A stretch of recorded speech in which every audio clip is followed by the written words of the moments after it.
Hello guys, welcome to Uttarakhand education diary. तो कैसे आप सब? I hope you all are doing well.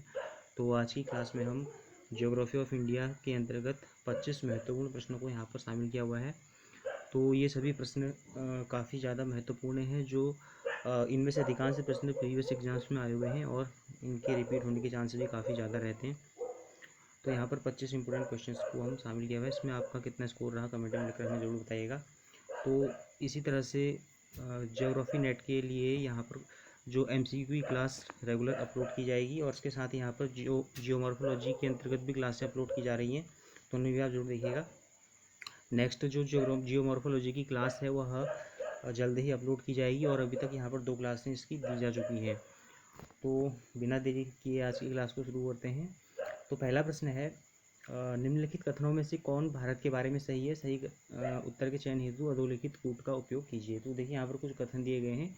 तो जो नेट का जो एग्ज़ाम है, तो UGC जो इस तरह के क्वेश्चन कई बार पूछ लेता है, कथन और तर्क वाले। तो और इस तरह यहाँ पर इसके कोड भी दिए गए हैं। तो पहला है, भारत विश्व का 5वां बड़ा देश है और यह स्थलमंडल के कुल क्षेत्रफल का लगभग 2.4% भाग अधिकृत किए हुए है। तीसरा कथन है, समूचा भारत उष्ण कटिबंध में स्थित है। और चौथा कथन है, 82 डिग्री 30 मिनट पूर्वी देशांतर का उपयोग भारतीय मानक समय को निर्धारित करने के लिए किया जाता है। तो इसमें से कौन कौन से कथन यहाँ पर सही हैं? तो इसका जो सही आंसर होगा वो होगा ऑप्शन डी, यानी कथन 2 तथा कथन 4 यहाँ पर सही हैं। इसलिए ऑप्शन डी यहाँ पर इसका राइट आंसर होगा। देखिए, भारत विश्व का 5वां बड़ा देश नहीं है, 7वां बड़ा देश है, तो ऑप्शन 1 यहाँ पर गलत हो जाता है। और ऑप्शन जो थर्ड है यह भी यहाँ पर गलत हो जाता है। समूचा भारत उष्ण कटिबंध में स्थित नहीं है, तो इसलिए उसका सही आंसर ऑप्शन डी होगा। तो नेक्स्ट क्वेश्चन है, भारतवर्ष का आकार विश्व में है। तो आकार की दृष्टि से भारत का कौन सा स्थान है विश्व में? तो इसका सही आंसर ऑप्शन यहाँ पर सी है, यानी 7वां सबसे बड़ा देश है भारत आकार की दृष्टि से विश्व में। तो नेक्स्ट क्वेश्चन है, भारत का जो विस्तार है वह किस तरह से यहाँ पर है? तो कितने डिग्री अक्षांशों के मध्य यह फैला हुआ है? तो सभी ऑप्शन को यहाँ पर ध्यान से देखिए। तो इसका सही आंसर है ऑप्शन डी है, उपयुक्त में से कोई भी नहीं। तो क्योंकि तीनों ऑप्शन यहाँ पर जो अक्षांशीय स्थितियाँ हैं वो गलत दी गई हैं। तो जो भारत का जो वास्तविक विस्तार है वह 8 डिग्री 4 मिनट से 37 डिग्री 6 मिनट उत्तरी अक्षांश, और 68 डिग्री 7 मिनट पूर्व से 97 डिग्री 25 मिनट पूर्वी देशांतर के मध्य में स्थित है, जो कि दिए गए ऑप्शन में से यहाँ पर नहीं है। तो इसलिए यहाँ पर इसका जो सही आंसर हो जाएगा ऑप्शन डी होगा। तो नेक्स्ट है, कर्क रेखा किस राज्य से होकर गुजरती है? ठीक है, तो जो कर्क रेखा है भारत के लगभग बीचों बीच से होकर यह जो रेखा है गुजरती है। तो ये भारत के कितने राज्यों से गुजरती है? यह भारत के 8 राज्यों से होकर गुजरती है। तो उनमें से कौन सा राज्य है जिसमें से यह गुजरती है? तो यहाँ पर देखिए ऑप्शन बी में जो बिहार और झारखंड का काफ़ी कॉमन हिस्सा है, तो वो इसका सही आंसर है। ऑप्शन बी इसका सही आंसर हो जाएगा, बिहार और झारखंड इसका सही आंसर होगा। ठीक है, तो ऐसे बिहार से जो टच हिस्सा है झारखंड का, वहाँ से होकर गुजरती है। ऑप्शन बी इसका राइट आंसर होगा।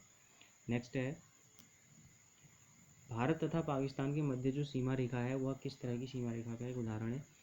देखिए, सीमा रेखा के जो प्रकार हैं इसको हम आगे की क्लासेस में डिटेल में डिस्कस भी करेंगे। तो इस तरह का क्वेश्चन काफ़ी बार UGC ने पूछा है।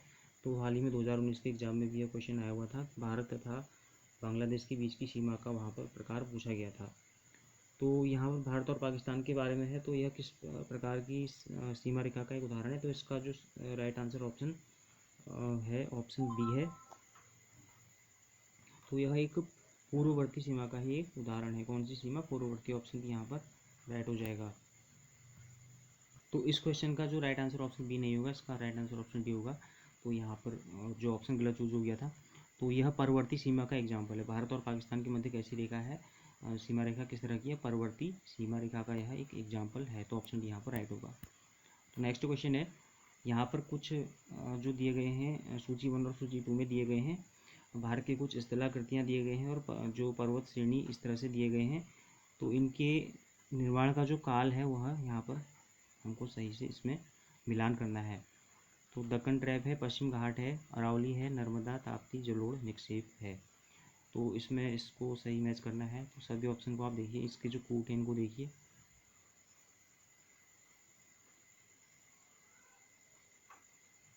तो सभी जो ऑप्शन है इनको देखने के बाद जो ऑप्शन बी इसका सही आंसर मिलता है।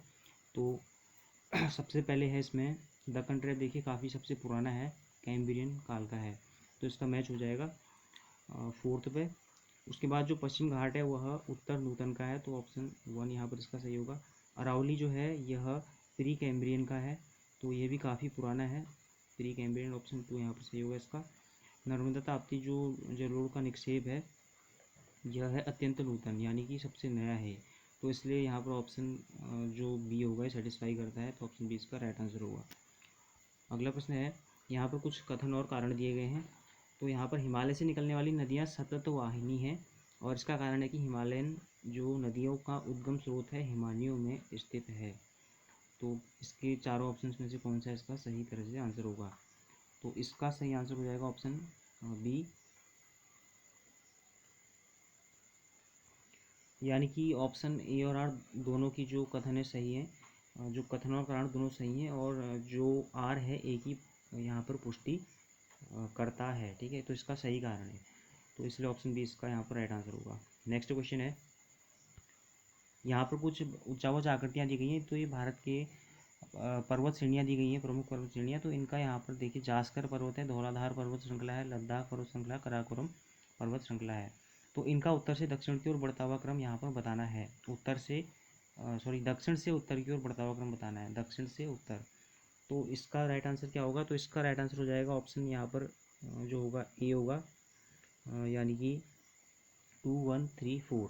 तो सबसे पहले इसमें क्या आएगा? धौलधार आएगा, उसके बाद आएगा जास्कर, फिर आएगा लद्दाख, और अंत में आएगा काराकोरम। तो सबसे उत्तर में काराकोरम हो जाएगा, ठीक है।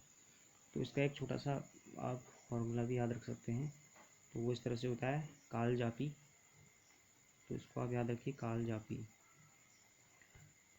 काल जापी का क्रम इसको याद रखने के लिए आप देखिए, क से काराकोरम है, लौ से लद्दाख है, जा से जास्कर है, पौ से पीर पंजाल है। तो इस तरह से आप इसको क्रम को याद रख सकते हैं और इसका आंसर आसानी से दे सकते हैं। तो यहाँ पर राइट आंसर ऑप्शन बी होगा।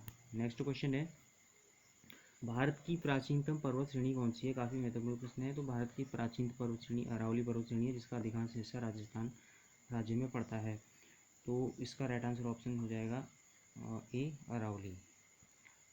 नेक्स्ट क्वेश्चन है, निम्न में से भारत की सबसे ऊंची चोटी कौन सी है? दक्षिण भारत की। तो दक्षिण भारत की जो सबसे ऊंची चोटी है तो वह कौन सी है? तो वह है अनाईमुडी जो पर्वत चोटी है, यह सबसे ऊंची चोटी है, तो ऑप्शन यहाँ पर इसका राइट आंसर होगा। अगला प्रश्न है, हिमालय में हिमरेखा निम्न के बीच में होती है। तो हिमरेखा जो होती है हिमालय पर्वत में पाई जाती है, तो यह किस मीटर या किस ऊंचाई की के बीच यह स्थित होती है? तो इसका राइट आंसर ऑप्शन ए है, 4300 से 6000 मीटर पूर्व में जो हिमरेखा होती है हिमालय की, वह इसके बीच में स्थित होती है, तो ऑप्शन जो ए राइट इसका आंसर हो जाएगा। अगला प्रश्न है, भारत के दक्कन के पठार पर जो बेसाल्ट निर्मित लावा शैल हैं, इनका निर्माण किस युग में हुआ है? तो इसका राइट आंसर हो जाएगा ऑप्शन ए, क्रिटेशियस काल में ये सभी, क्रिटेशियस युग में ये सभी बने हुए हैं, तो ऑप्शन ए इसका यहाँ पर राइट आंसर हो जाएगा। दक्कन जो पठार का बेसाल्ट लावा शैल है क्रिटेशियस युग में यह बना हुआ है। अगला है, निम्नलिखित में से किस तट से भारत का औसत समुद्र तल मापा जाता है? तो भारत के जो समुद्र तल का जो औसत मापन किया जाता है वह कहाँ से? चेन्नई से किया जाता है, चेन्नई तट से, ऑप्शन बी इसका राइट आंसर है। तो नेक्स्ट क्वेश्चन है, यहाँ पर कुछ सागर पुलिन दिए गए हैं और कुछ राज्य दिए गए हैं, तो उनको सम्मिलित करना है, कौन सा सागर पुलिन किस राज्य में स्थित होता है? तो इसका जो यहाँ पर सही आंसर हो जाएगा वो होगा ऑप्शन, तो पहले एक बार इसको देख लेते हैं। तो यहाँ पर दीघा है और गोपालपुर है, कालांगुट है और मरीना है, तो इनका जो राज्य है किस राज्य से है बताना है, तो इसका सही आंसर हो जाएगा ऑप्शन बी होगा। तो यानी कि ए का सेकंड होगा, दीघा कहाँ पर स्थित है? पश्चिम बंगाल में ये स्थित है, ठीक है, ये हो जाएगा। गोपालपुर कहाँ पर है? यह है उड़ीसा में है, तो थर्ड हो जाएगा। और कलांगुट कहाँ पर है? तो यह स्थित है गोवा में है, तो फोर हो जाएगा। मरीना कहाँ पर है? मरीना है तमिलनाडु में, तो ऑप्शन जो फर्स्ट होगा इसका सही हो जाएगा, तमिलनाडु, इस तरह से, तो यानी ऑप्शन बी इसका राइट आंसर होगा। नेक्स्ट क्वेश्चन है, निम्नलिखित नगरों में से मध्य समुद्र तल से किसकी ऊंचाई अधिकतम होती है? तो सबसे अधिकतम ऊंचाई वाला कौन सा यहाँ पर जो स्थान है समुद्र तल से, तो इसका जो राइट आंसर है ऑप्शन यहाँ पर ए है, बेंगलोर है। ऑप्शन यहाँ पर इसका राइट आंसर हो जाएगा, जो समुद्र तल से सबसे ज़्यादा ऊंचाई पर स्थित है। तो ऑप्शन ए यहाँ पर इसका राइट आंसर होगा। नेक्स्ट क्वेश्चन है, तो यहाँ पर राज्य और इनकी राजधानियों का मिलान करना है। असम, मिजोरम, गुजरात और मणिपुर। तो असम की राजधानी कहाँ है? दिसपुर है, तो फर्स्ट का थर्ड हो जाएगा, काफ़ी आसान सा है। तो यानी कि देखिए फर्स्ट का जो पहले का जो ऑप्शन थर्ड वाला है वो केवल एक ही ऑप्शन बी में है, तो इसलिए ऑप्शन बी इसका राइट आंसर हो जाएगा। उसको एक बार ऐसे मिला लेते हैं। मिजोरम की हो जाएगी आइजोल, गुजरात की हो जाएगी गांधीनगर और मणिपुर की इम्फाल। तो यानी ऑप्शन बी इसका राइट आंसर है। तो अगला क्वेश्चन है, भारत की निम्नलिखित में से कौन सी प्रजाति प्रोटो ऑस्ट्रेलियाइट प्रजाति से संबंधित है? तो जनजाति और प्रजाति वाले काफ़ी क्वेश्चन आए यहाँ पर पूछे जाते हैं तो यूजीसी के द्वारा नेट ज्योग्राफी के एग्जाम में। तो इसका यहाँ पर जो राइट आंसर है वो है ऑप्शन सी है, संथाल जो है यह जनजाति प्रोटो ऑस्ट्रेलियाइट प्रजाति से संबंधित है। तो ऑप्शन सी इसका यहाँ पर राइट आंसर होगा। अगला प्रश्न है, खासी एवं गारो भाषा बोलने वाली जनसंख्याएं यहाँ पर जनजाति होगा, ये जनजातियाँ पाई जाती हैं कहाँ पर पाई जाती हैं? तो देखिए ये जनजातियाँ पाई जाती हैं मेघालय में मुख्य रूप से, इसके अतिरिक्त ये असम में भी पाई जाती हैं और त्रिपुरा में भी ये पाई जाती हैं। तो यहाँ पर जो ऑप्शन बी और डी दोनों यहाँ पर, ऑप्शन बी डी और सी दोनों तीनों ही यहाँ पर सही होंगे। तो इसलिए यहाँ पर इसका कोई एक सही ऑप्शन यहाँ पर नहीं होगा। तो मुख्य रूप से मेघालय में पाई जाती है। नेक्स्ट क्वेश्चन है, यहाँ पर कुछ कथन और कारण दिए गए। भारत मूलतः एक मानसूनी देश है। इसका कारण है उच्च हिमालयों से जलवायु संबंधी विशिष्टता प्रदान करता है। तो इन दोनों में से इसका सही आंसर कौन सा हो जाएगा, कथन और कारण?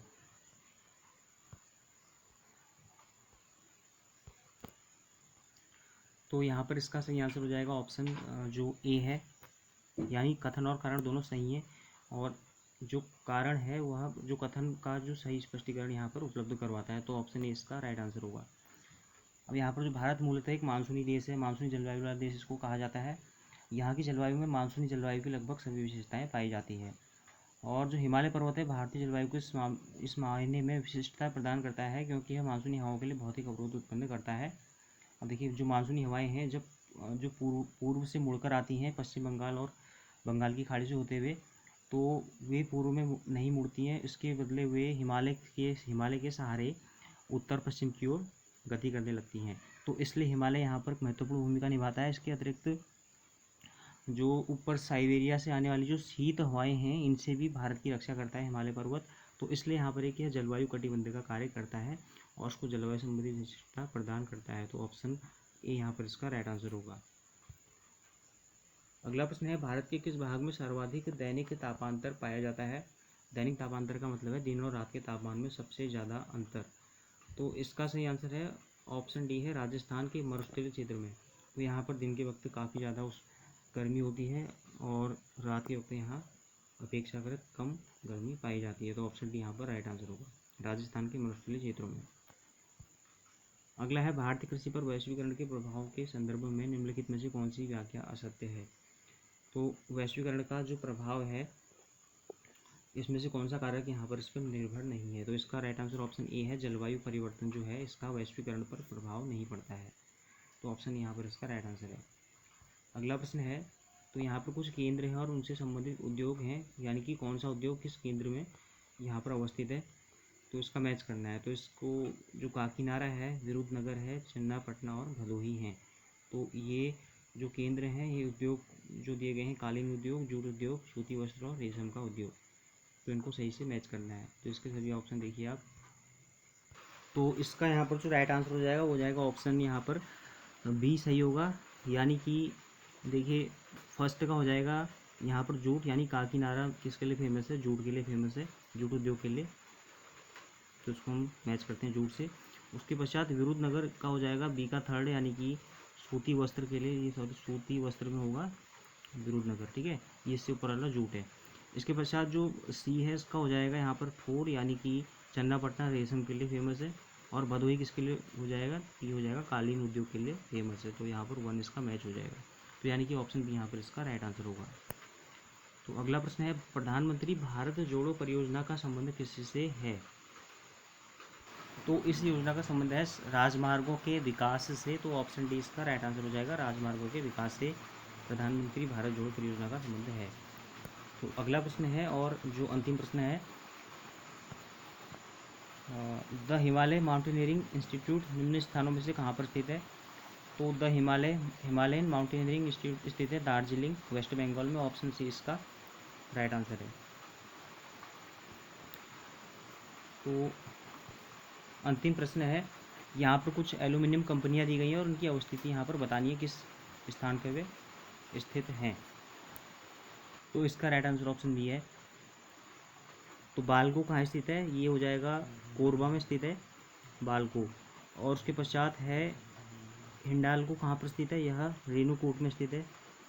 उसके पश्चात इंडियन एल्यूमिनियम कहाँ पर स्थित है? तो ये स्थित है हीराकुंड में स्थित है।